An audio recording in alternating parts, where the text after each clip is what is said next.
22 aprilie 2025, a doua ediție Sinfopera în Suceava, o ediție cu multă speranță.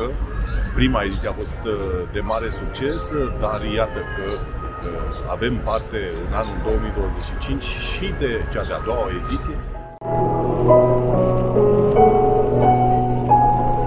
Hristos a înviat! Bine ați venit și anul acesta la Sinfopera Fest, ediția a doua la Suceava și Vatra Dornei, 8 zile de basm.